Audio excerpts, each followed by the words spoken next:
And we're live. Yeah, Well, say it louder, Jen. we're live. We are Live live. from FinTech Weight Loss. Yeah, we're trying to muster some enthusiasm now, given that it's a rainy Monday. Apparently, nobody likes rainy Mondays. I'd like to crawl back up into bed. Is that the move? Yeah, it is. All Second. right. I could fall back to sleep right now. I can give you a doctor's note Okay. to go a prescription Doesn't to work go if back it comes to to a sleep. chiropractor. All Yeah, right. I'm gonna I'll see get you later, myself guys. a I'm note. out. I got a doctor's note. All right, good morning. So this is weird for us. It's Monday, and usually we are live on Tuesdays. So our clients and the other people who are watching us now might be a little confused. We've decided to make a change. Every once in a while, it's good to change things. You know what they say? If it ain't broke, break it. And so we're changing it, and now we're coming to you on Monday at 10 o'clock. And I think this is a permanent thing. I mean, if somehow it's disastrous or more disastrous than our Tuesdays, then maybe we'll change it back. But for right now, this looks permanent. How's everyone feeling about this? Good. I don't like Excited. You like it? It consolidates the time. Trish, Corinne, Thea, what do we I think think? it's a good move. I think it's fun to change things up. It's fun to change things up, right? It's good to get the week going with us, I think. I think so. Yeah, normally we can kind of light people up. We can give them a little enthusiasm. On a rainy Monday, it's hard, but we'll do our best. That's probably the best day for us to be starting on a Monday. That's right. Oh God. Well, it is May. It's the first Monday in May, so we figured we might as well just jump right in and do it like this. Why not? We made the decision to do this like about 3 hours ago, I think. When we were all laying in bed, right? That's it. All right, well, let's do this. Let's get right to it. We're going to talk about some things today. You might see what our title is. Our title today is Viva Italia. So clearly we're going to be discussing France, and I'm excited to have this conversation. But first, Jen, do we have a good testimonial today? We do. And how about Thea? Thea, do you have one as well, or is it? Yeah. You do too. Okay, good. So our coaches with the testimonials. I think Thea should go first today. Okay, Thea, go first. Okay, so this is from Veronica, and she says, actually, I stayed firm on the program during a week in Vegas and did not celebrate day 40 with my food reward. I'm feeling lighter, clothes fitting better, improved energy. I have a lot of energy, feeling positive about my health progress. She stayed on the program throughout a week in Vegas. I don't know that I could do that. Yeah, no. Oh, you did it actually. Huh? You went Yes, for I your did. mom's birthday and you faked us out with the cake. Yeah, but that wasn't a real Vegas trip, though. I was visiting my mother. What are you trying to say? Well, it wasn't like I was there going Was it crazy a at a bachelor wild party. party? Yeah. Yeah. And, I wasn't at the tables, and they give free drinks at the table. So, no, I could do it. Anyone could do it. In Vegas, they have buffets. So it's not that hard, but she gets major props for the effort. Absolutely. It's not easy. No, and look, and she feels wonderful. So, And when I say it's not easy, it's not that it's not easy to stay on. It's the influence. It's what you're around. It's so easy to be like, oh, but I'm only here now and I have to do this. well, we don't know if she's telling the truth because what happens in Vegas stays in Vegas. Is it Vegas? I'm giving her the benefit of the doubt. Thea, you must be terribly proud of her. I am. That's really a great job. Oh, you're so proud you're barking. Look at you. You're so excited. That's Bullet. Oh, that's Bullet.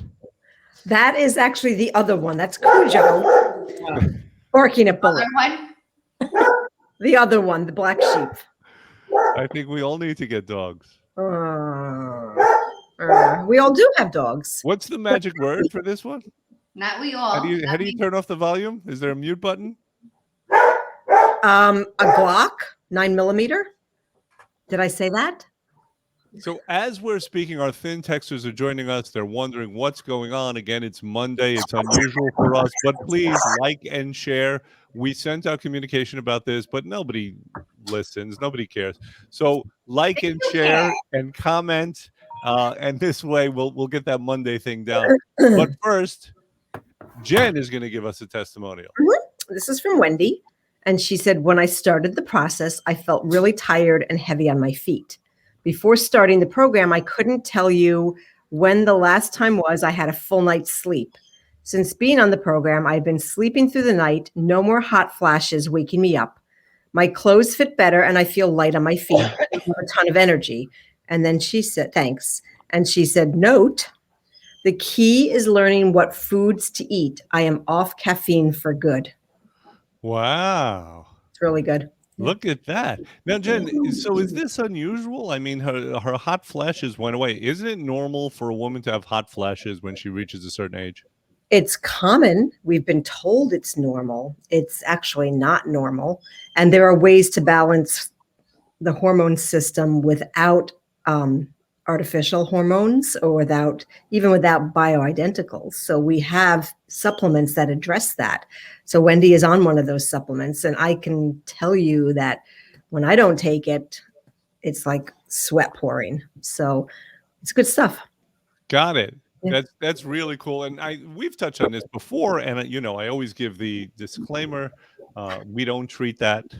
None of us are board certified gynecologists. Right. Having said that, we have a board certified gynecologist, Dr. DeLucia, and we actually have a letter and a video from her when she started the program. Her hot flashes went away, Yeah. and she said, "I don't even understand this." Yeah. She actually recommends a lot of people to us because she knows that this program helps certain things. She is our number one referrer. Helps with a lot of things. lot Dr. of D. things. Yes. So if anyone needs a good gynecologist, I would recommend Dr. DeLucia. Trisha and I are going to drink up now. Okay, good. So I guess we're at this point where we have to go over recipes. Listen, Jackie, people are out there, they're hungry, they don't know what to eat. And if it wasn't for you, they would probably just starve for the Sure, week. it was started, but I mean that kind of intro, the way you started was like wah wah. Now we have to go into recipes. Well, it has to be done. I mean, no, it's a good thing. Recipes are Sorry. good. Oh, okay. All right. I got nervous. All right. Well, this is something that actually was a saving grace to me on program. This particular recipe, I tweaked it a little bit more for program, but it's super clean. It's oil-free, vegan, Italian eggplant caponata. I actually did this a lot on program in between. I would eat it as a side dish. I would put it, I would have it with shrimp. It's easy stuff. It was something great that I could keep in my fridge. I could use as marinade for chicken or top it off. So it's great to have, and have it, of course, post program. So ingredients are eggplant, 1 large onion, crushed red pepper flakes. I tripled the amount of red pepper flakes because we like it super spicy. 4 ribs of celery, 6 cloves of garlic, tomato paste, water, red wine vinegar, capers if you choose. You can actually swap that out if you want olives as well, which I prefer olives. And fresh basil. Super simple. Really easy. You chop it all up. You let it simmer down in a pan, and you kind of cook it around till it gets thick and mushy. Very easy. And that's it. Boom. Caponata. What do you serve it on? I could eat caponata with a spoon with nothing. But you could do toast points. You can put it over grilled chicken. You can put it over your steak. You could use it as a side. You can put it over zoodles. You can do it over pretty much anything. I've had it with shrimp even. That sounds good. And it sounds pretty easy to make. Is it easy to make? It really is very easy because there's really no formality. You're just chopping the onion and you're cubing up your eggplant, which you could honestly buy now. Both of them already done. Right. And you don't use any olive oil in that. You don't use olive oil. Traditional recipes do use olive oil, but I have to be honest, my husband the same way, who loves eggplant caponata, he loves it this way. All right. Well, another great. We don't make it with olive oil. This is another great recipe from Jackie. So she is the Doc Brown. Does everyone get the reference? She's the Doc Brown of Your Back to the recipes Future shirt. of FinTech. Yeah. Where we're going, we don't need any roads, right, Jack? Yeah, I want to see your hair done up that way. Marty. I got that hat before this morning's meeting. It looked like that. I'm not gonna lie. All right, so let's move on. And I kind of teased this, and I put Viva Italia as our title today. So here's our first question of the day. Let me preface it with saying that my last name ends with the letter N. It ends with a consonant. So I'd like us each to go around and mention what the letter that our last names end in. All right, let's go with Trisha first. An O. And O. Okay, that would be a vowel. Is that correct? That is correct. Okay. And Thea. I. I. And Corinne. A. And Jennifer. An E or an O. Depending on which part of the hyphenated name that you're using. Correct. Got it. But either way, they're both vowels. They are both vowels. All right, Jacqueline. Oh. Oh, okay. So we have one consonant and we have a bunch of vowels here. So I think we're seeing a theme. Basically, besides myself, everyone who's on staff, and this is not a requirement, by the way, but it just happens like this. Everyone who's on staff is Italian either by birth or by marriage. Is that Yes. correct? Yes. Correct. Okay, good. And it kind of reminded me of that song. Remember that old freestyle song, A-E-I-O-U? Yeah. It's kind of like that, right? We have almost every vowel represented except for the Actually, Dana also. Dana's an A. Dana's an A. Yes, Dana's not here right now, and Yeah. we wish Dana the best. Absolutely. She's not here right now, but she is an A. She is a vowel as well. Mhm. So it's actually one consonant. It's 6 vowels, right? So we see the percentages here. Obviously, we have a love for the Italian people. I would say 60% of our clients are Italian. Is that correct? Jen, Yeah, would you agree? In yeah, Marlboro, yeah. in In Marlboro, Marlboro, yeah, Oh, it's got to very be. large. It's got to be 60%. And I'm going to say something. I'm not just pandering here. I'm not kissing butt. I would not want to live in a world without Italy or Italians. I think that per square mile, and I've said this before, per square mile, Italy has more to offer than any other country on earth. For a tiny little place, it's about the size of Jersey. It has almost as many Italians as New Jersey. But for a tiny little place, between the art, the architecture, the culture, opera, mountains, seas, physical beauty, cities, history, religion, there is no place on earth that has as much packed into it as Italy. Right? And I don't think anyone's going to disagree with me. No. Do any of my vowels want to challenge me on this? No. Thea? I happen to like Greece better. Oh, Italian, but I happen to like Greece better. You mean it's for places you visited? Well, I think it's just as, it has a lot of things to offer as well. It does. It certainly has a lot of culture. It has a lot of physical beauty. They're similar countries, right? They're Mediterranean countries. So I'm going to go with Italy. You are a traitor to your people, but that's okay. But last night I was watching this great series that's now on CNN, and it's called Stanley Tucci Searching for Italy. And it's basically a travelogue. Stanley Tucci is going around Italy. Last night took place in Venice, which is the capital of the state of Veneto in Italy. And he goes around and basically eats. This is what it is, because that's what you do in Italy, right? You visit and you eat. So I thought it was so wonderful. But here's something that came up for me, is that, he was cooking. It was an all-day affair. I mean, sometimes they were picking the food and then they were cooking, right? Or they woke up before dawn to actually shoot the ducks. Sorry, Thea.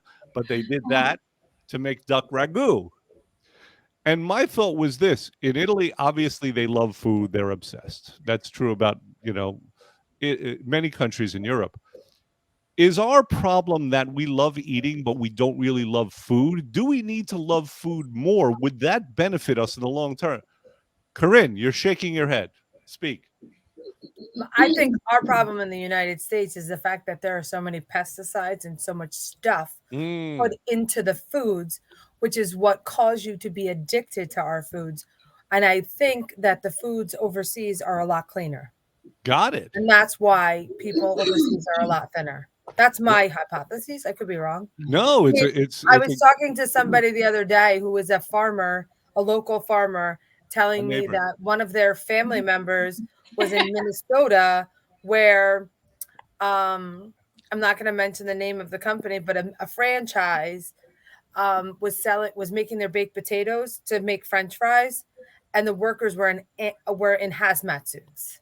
to pick the potatoes, Right. and we sell them. So first of all, your hypothesis is a very good hypothesis.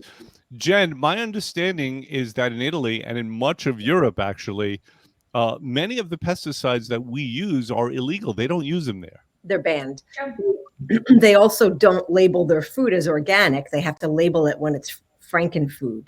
So when you get food overseas, it is food. Funny because I pulled this article out today, The Power of One. So food is food. It's a single ingredient, not ingredients. So to piggyback on what Corinne said, she's right. However, I think we eat non-foods in this country. What we think is food is not food. First of all, that article that you're referencing, I've read it. It's wonderful. Wonderful. Very, very smart author. But if I understand you correctly, though, I think you're saying that instead of calling it organic food, they don't put a label. They don't slap a label that the food is pure. They slap a label that the food might be dangerous, much like we do with cigarettes in this country. Right. Yeah. Think about this, Doc. Think about this. They say that apples are organic from a food store, but yet there's still a shiny coat on them. That means that something has been put onto them. No matter what you say, unless you're getting broccoli that has worms coming out of it, it is not. It's been treated. Right. Yeah. And because your broccoli that you're supposed to eat is supposed to have worms coming out of it. Right. And if it doesn't, then you're ingesting those pesticides. That sounds like extra protein, free of charge. Just like garlic, is brown, but it's bleached. And they put bleach in it to make it white because they know that people don't want to eat garlic that's brown, so they dye it white so that it looks more appealing to the customer. Fia, let me ask you this. Why are we so obsessed with interfering and intervening with natural processes in this country? I don't know. I don't know why we're so obsessed with doing that. I mean, I think it's ridiculous. It's true what Corinne says. Overseas, they hardly use any pesticides. A lot of them are banned, and I don't know why we do it here. Maybe for mass production. I know that they do a lot of GMOs, genetically modified organisms, because they want mass production because they can make more of it and sell more, get more money. I don't really know the answer exactly, but those are my thoughts. Got it. Hey, Trish, so I have a friend, we'll call him Andrew. And we'll call him that because that's his name. But years ago, we were having a conversation and I was saying, well, it's the default in this country to intervene, whether it's with medications, with chemical pesticides. I mean, we're just so obsessed with intervening. And if I were ever elected to any high office, which, thanks to my college experience, I could never be. There were pictures out there. But what I would do is I would pass a law that would be basically called a no intervention law. It wouldn't mean that you couldn't intervene at all, that you couldn't interfere with natural processes, but that would have to be labeled. The default would be not interfering because we actually pay more to have food that is not poisoned with these chemicals. Right. Trish, is that a good idea? As a mom, would you want to see something like that?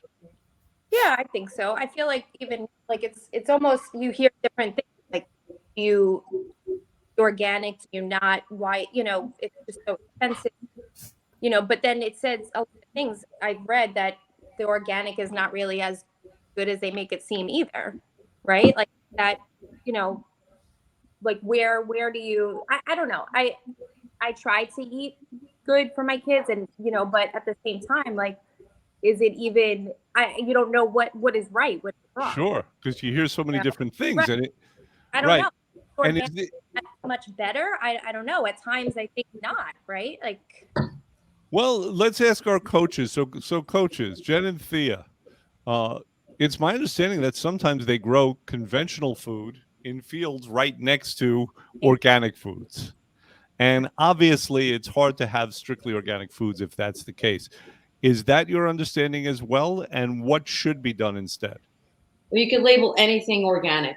You could put a label and say it's organic, but it has to be USDA organic. And even that has pesticides, I'm sure, too, but they're different. They're not as strong. but anything could be labeled organic. Anything. So. Got it. You know, I would like to look into those laws because that's pretty bizarre. I know that we do have problems with our labeling laws, and truth in advertising is more of an aspiration than it is a fact. Right, Jen? Yeah, and I think some of the data the information that's put out there is put out there to deliberately confuse us, and it's funded by the very people who need to make money off of it. One of the differences between the organics and the non-organics is, you know, if you look at the seeds that are not heirloom seeds, that are not pure seed, are actually grown with a coating of pesticide on them. So you can't wash it off, it's in there. And those, you know, those pesticides and the herbicides that are on there actually explode the stomachs of insects. That's how it kills them. So I would say, even if they're not pure organics anymore, because they are grown next to non-organics or whatever the problem is, I think it's still a better choice knowing that the food itself, from its inception of being a seed, is not designed to kill bugs and thus upset our stomachs. Right. Right. You know, I didn't expect this conversation to take this turn. I'm glad it has, and I think, you know, Corinne was onto something. Thank you, Corinne. Which vowel are you again? A. A. Thank you, A. Everyone's going to be referred to as their vowels from now on. All right. But here's what I'm thinking. You know, there's a lot of confusing terms. You just mentioned heirloom. We're talking organic, USDA organic. There are a lot of confusing laws and terms. Right. And one thing that we know, and we talk about this in the office, if terms are not clear, then the result is obviously confusion. Right. We have to be able to, in order to even have a discussion, we have to have defined and common terms. So what I'm thinking is that, you know, this has been a good introduction to our Monday meetings, our Monday lives. I'm thinking next week we take this up again, and that's where we start. We start by defining some of these words so people could have a better understanding and thus be empowered to purchase better food. Yeah. We like this idea? A-E-I-O-U? Sound off? A-E-I. I like it. All right, good. So we're going to end here. Is there anyone that anybody has to say? Anything you've been sitting on and I haven't called on you? No. Nope. No, that's it. Okay. Quick and easy. We will see everybody next Monday. Next Monday 10 at what time? 10 a.m. Monday at 10 a.m. We're going to see everyone Monday at 10 a.m. As always, if you have any questions for us, you are welcome to call Jennifer. No, you're welcome to call the office. You're welcome to text me. I'm not putting my number up here because, you know, this is the internet. Thank you. Thank you. Do not dox me. Put it up there with the picture, the college pictures. Exactly. All right, we're out. Bye, guys. Bye, guys. Bye.